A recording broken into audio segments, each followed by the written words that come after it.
Hello दोस्तों, स्वागत है आप सभी का हमारे YouTube channel study with NKS में। दोस्तों, बिहार एसएससी मेंस की तैयारी हम लोग कर रहे हैं, जिसके लिए हम लोग प्लेटफॉर्म का सेट्स जो है वो डिस्कस कर रहे हैं दोस्तों।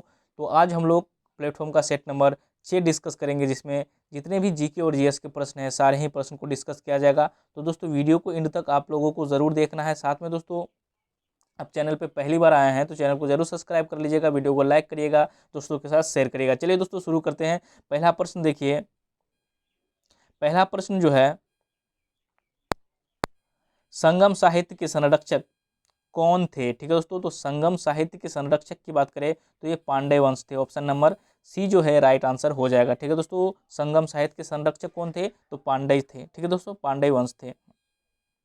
भारत में पहली फ्रेंच फैक्ट्री कहाँ पे स्थापित की गई थी? तो दोस्तों, भारत में पहली फ्रेंच फैक्ट्री सूरत में स्थापित की गई थी 1668 ईस्वी में। ठीक है दोस्तों, फ्रैंको केरो के द्वारा।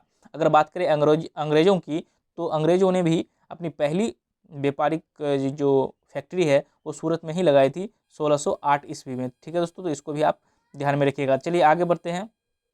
अगला प्रश्न देखिए। स्रोत स्थल से गंतव्य तक पैकेटों को स्थानांतरित करने के मार्ग का निर्णय करने के लिए किस कलन विधि का प्रयोग किया जाता है? तो दोस्तों, इस कलन विधि को मार्ग निर्देश कहा जाता है। ऑप्शन नंबर ए है यहाँ पे राइट आंसर। ठीक है दोस्तों, मार्ग निर्देश। चलिए आगे बढ़ते हैं। अगला प्रश्न देखिए। तटों से हल्की समुद्र अभिमुखी ढलान को क्या कहते हैं? तो दोस्तों, तटों से हल्की अभिमुखी ढलान यानी कि समुद्र अभिमुखी ढलान को महाद्वीपीय कागार कहा जाता है। ऑप्शन नंबर ए जो है यहाँ पे राइट आंसर हो जाएगा। अगला प्रश्न देखिए। एनीमोमीटर से क्या मापा जाता है? यानी कि एनीमोमीटर में दिए गए विकल्पों में से क्या मापा जाता है? तो विंड स्पीड यानी कि हवा की गति को मापते हैं हम लोग एनीमोमीटर से। ठीक है दोस्तों, ऑप्शन नंबर सी जो है यहाँ पे राइट आंसर हो जाएगा। चांदी का सिक्का टंका किसने चलाया था? तो चांदी का सिक्का टंका जो है इल्तुतमिश ने चलाया था। ठीक है दोस्तों, और इन्होंने एक और सिक्का चलाया था जो तांबे का सिक्का होता था, जिसको जीतल कहा जाता था। ठीक है दोस्तों, तो तांबे का सिक्का और तांबे का जीतल और चांदी का टंका किसने चलाया था? इल्तुतमिश ने चलाया था। इल्तुतमिश को जो मुगल वंश का वास्तविक संस्थापक माना जाता है। ठीक है दोस्तों, चलिए आगे बढ़ते हैं। अगला प्रश्न देखिए। निम्नलिखित में से कौन सा अंतर्राष्ट्रीय पुरस्कार पत्रकारिता के क्षेत्र में सर्वोत्तम योगदान के लिए दिया जाता है? तो अंतर्राष्ट्रीय स्तर पर जो पत्रकारिता के लिए सर्वोत्तम जो पुरस्कार दिया जाता है, पुलित्जर पुरस्कार दिया जाता है। ठीक है दोस्तों, ऑप्शन नंबर सी जो है यहाँ पे राइट आंसर हो जाएगा। ठीक है, ये अंतर्राष्ट्रीय लेवल पर दिया जाता है पत्रकारों को। ठीक है, चलिए आगे बढ़ते हैं। अगला प्रश्न देखिए। कोकोआ के उत्पादन में कौन सा राज्य सबसे आगे है? ठीक है दोस्तों, तो कोकोआ के उत्पादन में सबसे आगे जो है ये घाना है। ठीक है दोस्तों, घाना। ठीक है दोस्तों, याद रखिएगा घाना की राजधानी के कहाँ पे है? तो अक्रा है। ठीक है दोस्तों, घाना की राजधानी अक्रा, और यहाँ पे चलती है मुद्रा चलती है केरो। ठीक है दोस्तों, याद रखिएगा। चलिए आगे बढ़ते हैं। अगला प्रश्न देखिए। रक्त में आरबीसी के बढ़ने से कौन सी स्थिति बन जाती है? तो रक्त में आरबीसी की मात्रा बढ़ने पर क्या हो जाती है? ये पॉलीसाइथेमिया हो जाती है। ठीक है, पॉलीसाइथेमिया। देखिए यहाँ पे बढ़ने से मतलब यहाँ पे है कि अनियंत्रित तरीके से बढ़ना। ठीक है दोस्तों, जो नॉर्मल जो आरबीसी बढ़ता है उससे कोई रोग नहीं होता, लेकिन यहाँ पे अनियमित तरीके से अगर बढ़ेगा तो क्या होगा? पॉलीसाइथेमिया बीमारी हो जाती है। ठीक है दोस्तों, यहाँ पे ऑप्शन नंबर डी में देखिए ल्यूकेमिया। तो ल्यूकेमिया क्या है? ये ब्लड कैंसर को ही कहा जाता है ल्यूकेमिया, जिसमें डब्ल्यूबीसी की मात्रा जो है अनियंत्रित तरीके से बढ़ने लगती है। ठीक है दोस्तों, चलिए आगे बढ़ते हैं। कमानीदार तुला, 20 नंबर प्रश्न है। कमानीदार तुला जो है ये किस सिद्धांत पर कार्य करती है? तो कमानीदार तुला जो है ये हुक के नियम पर कार्य करती है। ऑप्शन नंबर बी जो है यहाँ पे राइट आंसर हो जाएगा। चलिए आगे बढ़ते हैं। अगला प्रश्न देखिए। उर्वरकों के रूप में कौन से कैल्शियम लवण प्रयुक्त होते हैं? तो उर्वरकों के रूप में जो है कैल्शियम सल्फेट का प्रयोग किया जाता है। ठीक है दोस्तों, calcium sulphate. Option number D जो है यहाँ पे राइट आंसर हो जाएगा। अगला प्रश्न देखिए। निम्नलिखित में से एड्रियाटिक की रानी किसे कहा जाता है? तो वेनिस को जो है एड्रियाटिक की रानी कहा जाता है। ऑप्शन नंबर ए जो है यहाँ पे राइट आंसर हो जाएगा। अगला प्रश्न देखिए। फॉर्मिक एसिड किसके द्वारा उत्पन्न होता है? तो फॉर्मिक एसिड लाल चींटियों के द्वारा उत्पन्न होता है। ठीक है दोस्तों, लाल चींटी के डंक में फॉर्मिक एसिड पाया जाता है। ऑप्शन नंबर सी जो है यहाँ पे राइट आंसर हो जाएगा। ठीक है दोस्तों,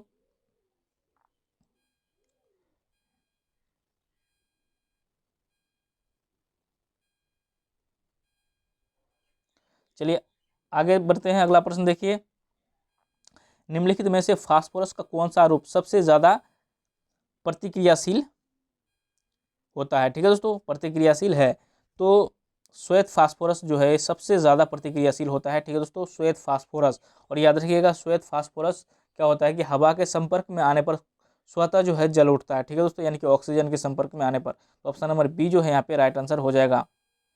अगला प्रश्न देखिए, मौलिक अधिकारों के अंतर्गत कौन सा अनुच्छेद बच्चों के शोषण के विरुद्ध से संबंधित है? तो ये अनुच्छेद 24 है, ठीक है दोस्तों, बच्चों के शोषण के विरुद्ध है अनुच्छेद 24। ऑप्शन नंबर डी जो है यहाँ पे राइट आंसर हो जाएगा। चलिए, किस वायसराय के कार्यकाल के दौरान भारत की राजधानी कलकत्ता से स्थानांतरित होकर दिल्ली बनी थी? तो लॉर्ड हार्डिंग द्वितीय के काल में, ठीक है दोस्तों, लॉर्ड हार्डिंग द्वितीय के काल में जो है भारत की राजधानी कलकत्ता से स्थानांतरित होकर कहाँ पे बनी थी? दिल्ली बनी थी, ठीक है दोस्तों। चलिए आगे बढ़ते हैं। अगला प्रश्न देखिए, संसद की निम्नलिखित अस्थायी समिति में से किस में राज्यसभा के सदस्य नहीं है? तो प्राक्कलन समिति में जो है ये राज्यसभा के सदस्य नहीं होते हैं, ठीक है। इसमें 30 सदस्य होते हैं और 30 सदस्य जो होते हैं ये लोकसभा के सदस्य होते हैं, ठीक है दोस्तों। और लोक लेखा समिति की बात करें तो इसमें 22 सदस्य होते हैं, जिसमें से 15 सदस्य लोकसभा के होते हैं और 7 सदस्य राज्यसभा के होते हैं, ठीक है दोस्तों, ध्यान रखिएगा। चलिए आगे बढ़ते हैं। अगला प्रश्न है, इंडिया इंडिपेंडेंस लीग की स्थापना किसने की थी? तो इंडिया इंडिपेंडेंस लीग की स्थापना की थी रास बिहारी बोस ने। ऑप्शन नंबर ए जो है यहाँ पे राइट आंसर हो जाएगा, रास बिहारी बोस। चलिए आगे बढ़ते हैं। अगला प्रश्न देखिए, क्लोरोफिल प्रकाश के किन अवयवों को अवशोषित कर लेती है? देखिए, क्लोरोफिल जो है प्रकाश के नीला तथा लाल जो है रंगों को अवशोषित कर लेती है, ठीक है दोस्तों। अगर बात करें तो यहाँ पे क्या हो जाएगा, option number C right answer हो जाएगा। तो दोस्तों बात करें हम क्लोरोफिल की यानी कि प्रकाश संश्लेषण की, तो प्रकाश संश्लेषण में क्या होता है कि सबसे ज़्यादा जो प्रकाश संश्लेषण होता है वो लाल प्रकाश में होता है और दूसरा सबसे ज़्यादा होता है नीला प्रकाश में, ठीक है दोस्तों। तो ऐसे भी आप याद रख सकते हैं, ठीक है दोस्तों। चलिए आगे बढ़ते हैं। स्पीकर पद के बारे में निम्नलिखित में से कौन सा कथन सही है? ठीक है दोस्तों, तो स्पीकर यानी कि लोकसभा अध्यक्ष, ठीक है दोस्तों, स्पीकर का मतलब यहाँ पे क्या है, लोकसभा अध्यक्ष के बारे में कौन सा कथन सही है? तो यहाँ पे जो है इस प्रकार के प्रश्न में जो है आपको सारे ही ऑप्शन पढ़ने होते हैं, ठीक है दोस्तों। तो यहाँ पे पहला ऑप्शन है वह राष्ट्रपति के प्रसाद प्रियत पद धारण करता है, ये नहीं है। यह है आवश्यक नहीं है कि अपने निर्वाचन के समय वह सदन का सदस्य हो, ये भी गलत है। यदि सामान्य अवधि से पूर्व सदन को भंग कर दिया जाता है तो उसे अपना पद छोड़ना होगा, ये भी जो है गलत है, ठीक है दोस्तों। तो यहाँ पे सही हो जाएगा ऑप्शन नंबर डी, ठीक है दोस्तों, ऑप्शन नंबर डी सही हो जाएगा। यदि वो त्यागपत्र देना चाहे तो अपना त्यागपत्र उपाध्यक्ष को संबोधित करना होगा। ऑप्शन नंबर डी जो है यहाँ पे राइट आंसर हो जाएगा। चलिए अभी अगर बात करें लोकसभा अध्यक्ष की तो ओम बिरला है, ठीक है दोस्तों, 17वीं लोकसभा के अध्यक्ष हैं, ठीक है। चलिए, पूर्ण स्वराज की शपथ कांग्रेस के किस अधिवेशन में ली गई थी? ठीक है दोस्तों, यहाँ पे पूर्ण स्वराज की शपथ की बात किया जा रहा है, यानी कि पूर्ण स्वराज शब्द की बात नहीं किया जा रहा है। तो यहाँ पे हो जाएगा ऑप्शन नंबर बी लाहौर, ठीक है दोस्तों, ऑप्शन नंबर बी जो है यहाँ पे राइट आंसर हो जाएगा लाहौर। 1929 में पंडित जवाहरलाल नेहरू कांग्रेस अधिवेशन की अध्यक्षता की थी, ठीक है दोस्तों, और यहीं पे जो है पूर्ण स्वराज की शपथ लिया गया था, ठीक है दोस्तों। चलिए आगे बढ़ते हैं। अगला प्रश्न देखिए, भारतीय संविधान के किस संशोधन द्वारा प्रस्तावना में दो शब्द यानी कि समाजवादी और धर्मनिरपेक्ष यानी कि सोशलिस्ट और सेकुलर शब्द जोड़े गए थे? तो ये 42वें संवैधानिक संशोधन के द्वारा जोड़े गए थे, ठीक है दोस्तों, याद रखिएगा 42वें संवैधानिक संशोधन 1976 के द्वारा। चलिए आगे बढ़ते हैं। अगला प्रश्न देखिए, ईसीजी का प्रयोग किसकी गतिविधि दर्ज करने के लिए किया जाता है? तो ईसीजी यानी कि इलेक्ट्रोइंसिफेलियोग्राफी, ठीक है दोस्तों, ये किया जाता है मस्तिष्क के गतिविधियों को जानने के लिए, ठीक है दोस्तों, ब्रेन की गतिविधियों को जानने के लिए, यानी कि ब्रेन संबंधी जो भी विकार होता है यानी कि रोग होता है ब्रेन संबंधित उसकी जांच के लिए जो है ईसीजी टेस्ट किया जाता है, ठीक है दोस्तों, ईसीजी यानी कि इलेक्ट्रोइंसिफेलियोग्राफी, ठीक है। चलिए आगे बढ़ते हैं।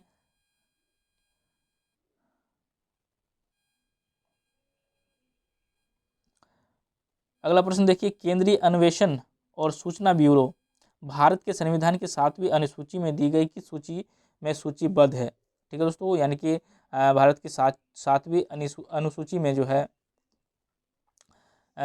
संघ सूची, राज्य सूची, समवर्ती सूची, ये जो है सूचियाँ दी गई है, तो उसमें से केंद्रीय अन्वेषण और आसूचना ब्यूरो को जो है किस सूची में रखा गया है? तो दोस्तों ये केंद्रीय सूची में रखा गया, यानी कि संघ सूची में रखा गया। ऑप्शन नंबर ए जो है यहाँ पे राइट आंसर हो जाएगा। चलिए अगला प्रश्न देखते हैं। उड़ीसा में कुल कितने संसदीय सीटें यानी कि राज्यसभा निर्वाचित क्षेत्र है? यानी कि उड़ीसा राज्य से कितनी जो है सदस्य जो है ये राज्यसभा में के लिए जो है प्रावधान किया गया है। तो उड़ीसा राज्य से 10 सीट को जो है राज्यसभा के लिए प्रावधान किया गया है। ठीक है दोस्तों, तो option number C right answer हो जाएगा। अगर बात करें बिहार की, तो बिहार से जो है 16 सीट जो है राज्यसभा के लिए जाती है। ठीक है, चलिए आगे बढ़ते हैं। अगला प्रश्न देखिए। 1918 में महात्मा गांधी सूती कपड़ा कारखानों के मजदूरों के बीच सत्याग्रह आंदोलन चलाने के लिए कहाँ पहुंचे थे? तो दोस्तों जो अहमदाबाद मिल स्ट्राइक था, ठीक है, अहमदाबाद जो कपड़ों के मिल में जो काम करते थे मजदूर, उसका जो है उसके लिए जो है महात्मा गांधी अहमदाबाद पहुंचे थे। ऑप्शन नंबर डी जो है यहाँ पे राइट आंसर हो जाएगा। चलिए आगे देखते हैं। मुर्शीद कुली खां, अलीवर्दी खां और सिराजुद्दौला कहाँ के नवाब थे? तो ये बंगाल के नवाब थे। आप लोगों को पता ही होगा दोस्तों, 23 जून 1757 ईस्वी का युद्ध लॉर्ड क्लाइव और सिराजुद्दौला के बीच। ठीक है दोस्तों, प्लासी की लड़ाई, तो याद रखिएगा। तो ये कहाँ के थे? नवाब बंगाल के। चलिए आगे बढ़ते हैं। दो समान माप वाले युग्मकों के संगलन शैवाल में होने वाले लैंगिक जन्म को क्या कहते हैं? तो इसको कहा जाता है समयुग्मकी। ठीक है दोस्तों, option number C right answer हो जाएगा। ठीक है, यहाँ पे बोला दो समान माप वाले युग्मकों के संगलन शैवाल में होने वाले लैंगिक जन्म को क्या कहते हैं? तो समयुग्मकी कहा जाता है। Option number C right answer. चलिए आगे बढ़ते हैं। अवतल दर्पण द्वारा पर्दे पर बनने वाले प्रतिबिंब को क्या कहा जाता है? ठीक है दोस्तों, तो वास्तविक प्रतिबिंब बनता है अवतल दर्पण से। ठीक है दोस्तों, ऑप्शन नंबर बी यहाँ पे राइट आंसर हो जाएगा। लेकिन वास्तविक बनेगा तो क्या बनेगा? उल्टा बनेगा। यहाँ पे उल्टा भी ऑप्शन है, तो यहाँ पे सोच समझ के ऑप्शन आपको चूज करना है। ठीक है दोस्तों, ऐसे प्रश्न में। चलिए आगे बढ़ते हैं। ताजमहल के वास्तुकार कौन थे? तो ताजमहल के वास्तुकार थे Ustad Ahmad Lahori. Option number A जो है यहाँ पे राइट आंसर हो जाएगा, उस्ताद अहमद लाहौरी। ताजमहल कहाँ पे है? तो आगरा में है, यमुना नदी के तट पर। ठीक है दोस्तों, शाहजहां ने इसको बनाया था। चलिए आगे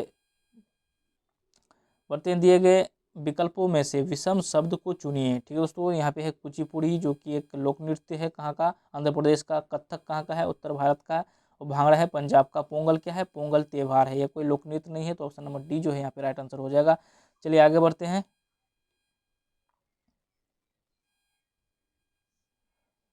अगला प्रश्न देखिए।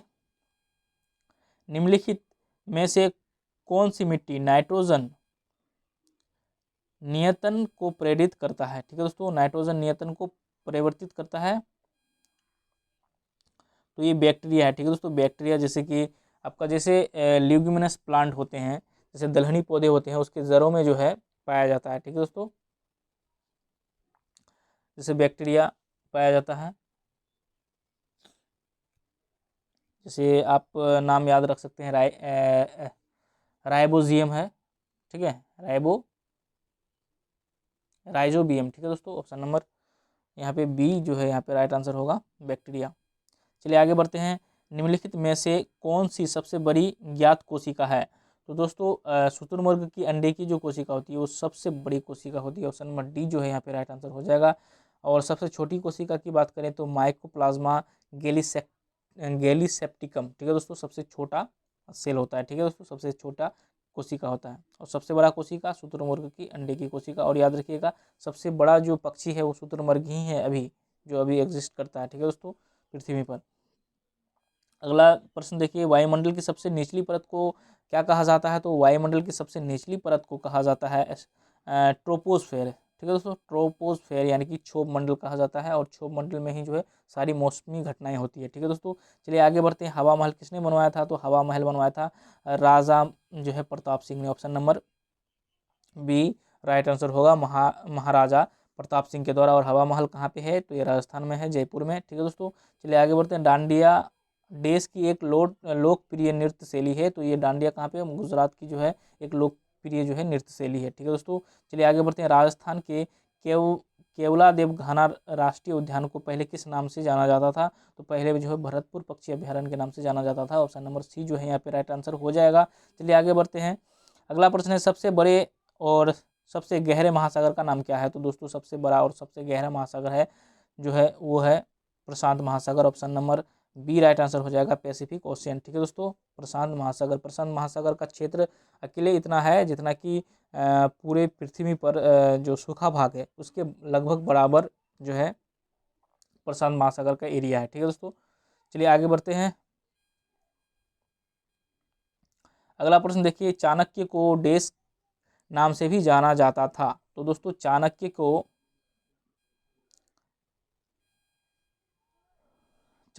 जो है कौटिल्य, विष्णुगुप्त आदि नामों से जाना जाता था। ठीक है दोस्तों, ऑप्शन नंबर सी यहाँ पे राइट आंसर हो जाएगा। और इनकी सहायता से ही जो है चंद्रगुप्त मौर्य जो है मौर्य वंश की स्थापना की थी मगध पर। ठीक है दोस्तों, याद रखिएगा। आगे बढ़ते हैं, अगला प्रश्न देखिए, 2020 के ग्रीष्मकालीन ओलंपिक का आयोजन स्थल कहाँ है, यानी कि कहाँ पर इसका आयोजन होने वाला था। ठीक है दोस्तों, और ये टल गया है। ठीक है दोस्तों, तो ये टोक्यो में होने वाला था। ठीक है दोस्तों, जापान की राजधानी टोक्यो में, लेकिन कोविड-19 के चलते इसको एक साल डिले कर दिया गया, यानी कि 2021 में जो है अब ग्रीष्मकालीन ओलंपिक का आयोजन किया जाएगा। ठीक है दोस्तों, टोक्यो में ही किया जाएगा और इसके लिए जो है सारी तैयारी हो चुकी थी। ठीक है दोस्तों,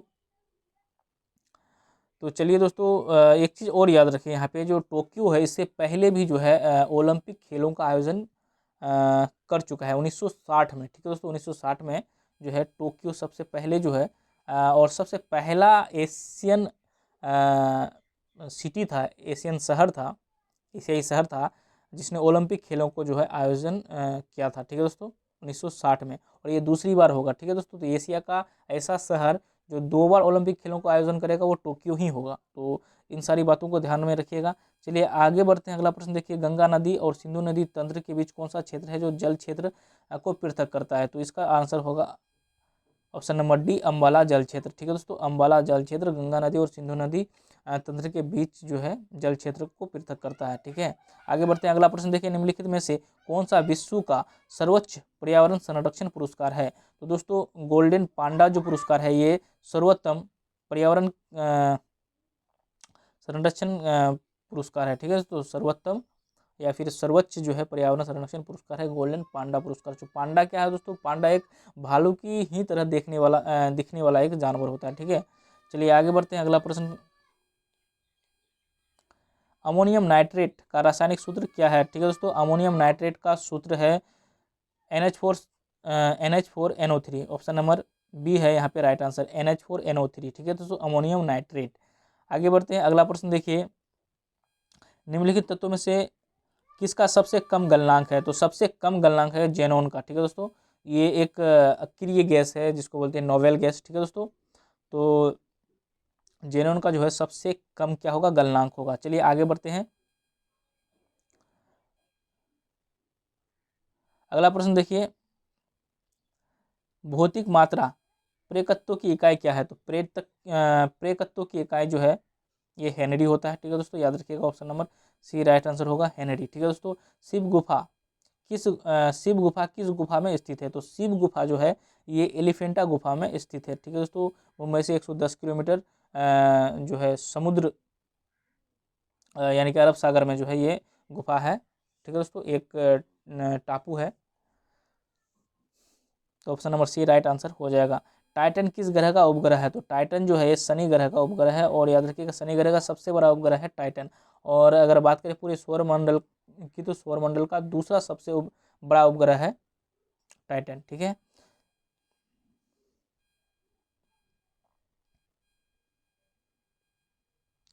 चलिए अगला प्रश्न देखते हैं,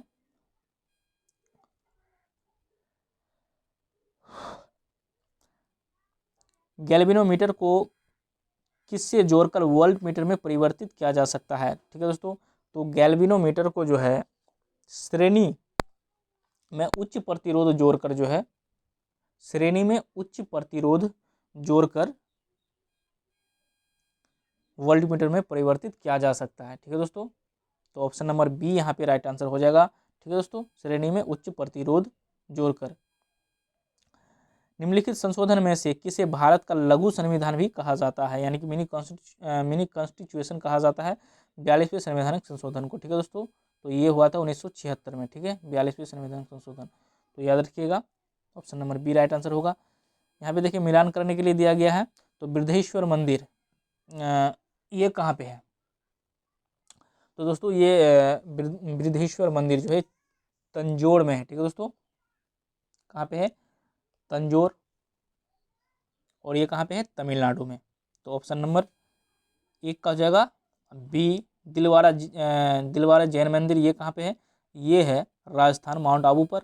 और लिंगराज मंदिर जो है उड़ीसा में है, भुवनेश्वर में। हम्पी स्मारक तो आपको पता ही होगा, कर्नाटक में। ठीक है, तो आप यहाँ पे देख लीजिए, 1 का डी, सॉरी 1 का बी, 1 का बी कहाँ पे है? 1 का बी सी नंबर में है और डी नंबर में। आगे बढ़ते हैं, दिलवारा जैन मंदिर 2 का डी। तो दो का डी यहाँ पे है, यहाँ पे नहीं है, तो option number C right answer हो जाएगा। ठीक है, चलिए आगे बढ़ते हैं, सॉरी, चलिए आगे बढ़ते हैं। लॉर्ड क्लाइव ने सिराजुद्दौला को किस युद्ध में हराया था? तो दोस्तों ये प्लासी का लड़ाई था। ठीक है, 23 जून 1757, याद रखिएगा, 23 जून 1757। ऑप्शन नंबर ए यहाँ पे राइट आंसर हो जाएगा। ठीक है दोस्तों, चलिए आगे बढ़ते हैं। अगला प्रश्न देखिए, अल्पस पर्वत श्रृंखला किस महाद्वीप में स्थित है? तो अल्पस पर्वत जो है ये यूरोप महाद्वीप में स्थित है। ठीक है दोस्तों, यूरोप महाद्वीप में स्थित है। और याद रखिएगा, अल्पस पर्वत जो है ये हिमालय की तरह ही जो है वलित पर्वत है। याद रखिएगा, वलित पर्वत है। चलिए आगे बढ़ते हैं। अगला प्रश्न है, निम्नलिखित में से किस में कोशिका भित्ति नहीं होती है? ठीक है दोस्तों, तो कोशिका भित्ति किस में नहीं होती है? तो माइकोप्लाज्मा। ठीक है, माइकोप्लाज्मा में जो है कोशिका भित्ति नहीं पाई जाती है। अगला प्रश्न देखते हैं, निम्नलिखित में से कौन से जीवाणु से पौधों में कीट पीटिका रोग हो जाता है? तो दोस्तों इसका आंसर हो जाएगा ऑप्शन नंबर बी, एग्रोबैक्टीरियम ट्यूम्फिएसियंस। ठीक है दोस्तों, ट्यूम्फिएसियंस। ठीक है दोस्तों, तो याद रखिए option number B right answer होगा। चलिए आगे बढ़ते हैं, कौन सी घटना प्रकाश की कण प्रकृति को दिखाती है? तो ये प्रकाश विद्युत प्रभाव जो है प्रकाश की कण प्रकृति को दिखाती है। Option number C right answer हो जाएगा। चलिए आगे बढ़ते हैं। अगला प्रश्न देखिए, आधुनिक कंप्यूटर का जनक किसे कहा जाता है? तो आधुनिक कंप्यूटर का जनक कहा जाता है चार्ल्स बेबेज को। ठीक है दोस्तों, ऑप्शन नंबर डी जो है यहाँ पे राइट आंसर हो जाएगा। और आधुनिक कंप्यूटर का जो खोज हुआ था 1946 में हुआ था, याद रखिएगा 1946 में। चलिए आगे बढ़ते हैं। अगला प्रश्न देखिए, CaOCl2 का सामान्य नाम क्या है? तो ब्लीचिंग पाउडर। ठीक है दोस्तों, option number C right answer हो जाएगा। CaOCl2 जो है ये ब्लीचिंग पाउडर का रासायनिक सूत्र है। चलिए आगे बढ़ते हैं। अगला प्रश्न क्या है, कौन सा रोग निकेल के कारण होता है? ठीक है दोस्तों, निकेल के कारण कौन सा रोग होता था? त्वचा शोथ। Option number B right answer हो जाएगा, त्वचा शोथ। ठीक है दोस्तों, यहाँ पे इटाई रोग है, ये होता है कैडमियम की अधिकता के कारण। ठीक है दोस्तों, कम कम के कारण नहीं, कैडमियम के कारण जो होता है इटाई रोग होता है। चलिए आगे बढ़ते हैं। अगला प्रश्न देखिए, हाँ यहाँ पे देखिए अगला प्रश्न, 12 ओम प्रतिरोध वाली तार को आधा कर दिया जाता है तो तार का नया प्रतिरोध की गणना करें। ठीक है दोस्तों, तो इसमें आपको करना क्या है कि 12 प्रतिरोध वाला जो है तार है इसको आधा कर देते हैं। ठीक है दोस्तों, तो नया प्रतिरोध R1 बराबर हो जाता है, यानी कि इसको आप कितने भागों में तोड़े हैं? ठीक है, n भागों में अगर इसको तोड़े हैं तो n का स्क्वायर इंटू पुराना प्रतिरोध। ठीक है दोस्तों, यानी कि पुराना प्रतिरोध R। तो यहाँ पे n का मतलब यहाँ पे क्या है, हाफ का स्क्वायर इंटू 12। ठीक है, तो हाफ का स्क्वायर होगा तो क्या होगा, 1/4 हो जाएगा, इंटू 12 होगा, तो यहाँ पे कट के क्या आ जाएगा, 3 ओम। ठीक है दोस्तों, 3 ओम राइट आंसर हो जाएगा, ऑप्शन नंबर ए। ठीक है दोस्तों, तो यहाँ पे राइट आंसर क्या हो जाएगा, ऑप्शन नंबर ए राइट आंसर हो जाएगा, 3 ओम। चलिए आगे बढ़ते हैं। इनमें से कौन से पौधे अलैंगिक रूप से जन्म नहीं लेते हैं? अलैंगिक रूप से जन्म नहीं लेते हैं, तो अदरक जो है अलैंगिक रूप से जन्म नहीं लेते हैं। ऑप्शन नंबर सी जो है यहाँ पे राइट आंसर हो जाएगा। किसी रॉकेट का उड़ान भरना डैश द्वारा समझाया जा सकता है? तो संवेग संरक्षण के नियम के कारण जो है किसी रॉकेट का जो है जो उड़ता है उसी सिद्धांत पर कार्य करता है। ठीक है दोस्तों, option number B right answer हो जाएगा, संवेग संरक्षण के नियम। चलिए आगे बढ़ते हैं। लिथियम, सोडियम और पोटेशियम जैसे तत्व डैश से संबंधित होते हैं? तो ये जो होते हैं ये क्षारीय धातु होते हैं, याद रखिएगा, क्षारीय धातु। Option number D right answer हो जाएगा। आगे बढ़ते हैं। बच्चों का लिंग डैश से प्राप्त होने वाले वंशानुगत गुणसूत्र द्वारा निर्धारित होता है। तो ये पिता के गुणसूत्र पर निर्भर करता है। ठीक है दोस्तों, जैसे कि मनुष्य का 46 होता है गुणसूत्रों की संख्या, यानी कि 23 जोड़े होते हैं। तो पिता का जो गुणसूत्र होता है उस पर डिपेंड करता है कि बच्चा लड़का होगा या लड़की होगा। ठीक है, यानी कि बच्चे का जो लिंग का निर्धारण होता है वो पिता के गुणसूत्र के कारण ही होता है। ठीक है, ऑप्शन नंबर ए राइट आंसर होगा। चलिए आगे बढ़ते हैं। अगला प्रश्न देखिए, संवेग P द्रव्यमान M वाली किसी वस्तु का वेग क्या होगा। ठीक है दोस्तों, तो option number C right answer हो जाएगा। ठीक है, किस फॉर्मूला से, तो आप याद रखिएगा, जो संवेग होता है, संवेग का जो सूत्र होता है दोस्तों, इस फॉर्मूला से आप याद ये कर सकते हैं, काइनेटिक एनर्जी बराबर जो होता है P²/2m वाला जो फॉर्मूला होता है, उसी से आप करके देखना, ये आ जाएगा। ठीक है, P²/2m, यानी कि दो फॉर्मूला होता है काइनेटिक एनर्जी का, तो उसी में से आप करके देखना। चलिए आगे बढ़ते हैं। अगला प्रश्न देखिए, डैश में कणों की गतिज ऊर्जा अधिकतम होती है। ठीक है दोस्तों, डैश में यानी कि ठोस में, द्रव में, गैस में, किसमें, तो गैसों में जो होती है ना, सबसे ज़्यादा जो होता है गतिज ऊर्जा होता है। ठीक है, क्योंकि गैसों के अणु जो होते हैं ना एक दूसरे से काफ़ी मतलब दूर होते हैं और इसकी गतिज ऊर्जा सबसे अधिक होती है। ठीक है दोस्तों, यानी कि गैसों में जो होता है संसर्जक बल सबसे कम होता है। तो ऑप्शन नंबर डी यहाँ पे राइट आंसर हो जाएगा। निम्नलिखित में से किस तरंगों में संपीड़न और विरलन प्रक्रिया शामिल है। तो अनुदैर्ध्य तरंग में जो है संपीड़न और विरलन प्रतिक्रिया जो है शामिल है। ऑप्शन नंबर ए राइट आंसर हो जाएगा। चलिए अगला प्रश्न देखते हैं। नेट्रियम निम्न में से किसका लैटिन नाम है। तो सोडियम का नाम है नेट्रियम, इसलिए सोडियम को Na कहते हैं। ठीक है दोस्तों, Na इसका सिंबल है। तो नेट्रियम किसे कहा जाता है, किसका लैटिन नाम है, तो सोडियम का नाम है। ठीक है दोस्तों, परमाणु संख्या 11। चलिए आगे बढ़ते हैं।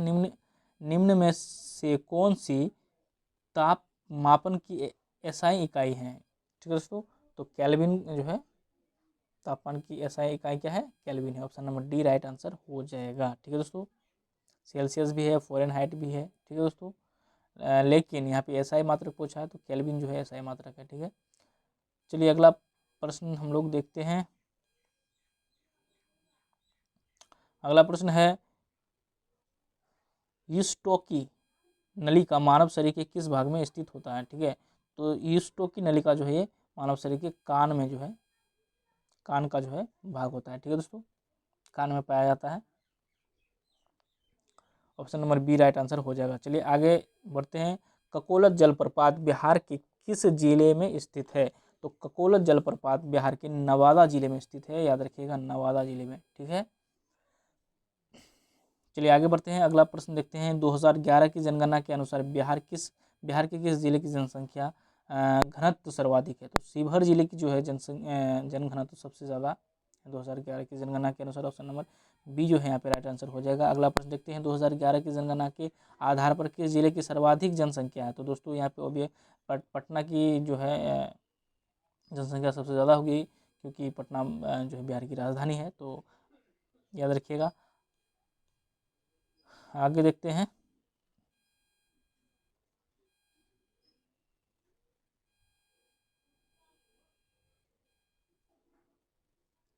तो दोस्तों